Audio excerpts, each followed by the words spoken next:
Alors The Life of a Showgirl, c'est le 12e album donc de Taylor Swift et c'est un album qui est assez incroyable à plusieurs niveaux. Incroyable déjà parce que, et c'est très rare, en fait il n'y a que Taylor Swift pour faire ça, il est sorti au même moment partout dans le monde, donc à minuit à New York, à 6 heures ici en France. Alors c'est aussi un album qui est incroyable quand on regarde comment il a été fabriqué. En fait, on se souvient tous de la tournée, l'incroyable tournée The Eras Tour de Taylor Swift qui a duré plus de 2 ans, un spectacle incroyable. C'est la tournée la plus lucrative de tous les temps, une tournée qui a généré plus de 2 milliards de dollars de recettes. Et pendant sa tournée européenne, quand elle avait quelques jours de pause, des jours off, eh bien, au lieu de se reposer, qu'est-ce que faisait Taylor Swift? Elle est partie en Suède pour enregistrer cet album. C'est là-bas qu'elle a rejoint les 2 producteurs suédois de cet album et notamment The producteur Max Martin. On lui doit les plus grands tubes de ces 20 dernières années. Il a collaboré avec Katy Perry, avec The Weeknd, avec Britney Spears.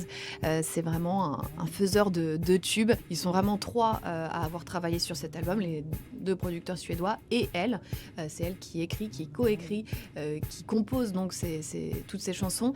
Et elle se dévoile vraiment dans cet album, dans ces 12 chansons. D'ailleurs, quand elle a ce matin annoncé sur ses réseaux sociaux cet album, elle a utilisé le mot autoportrait.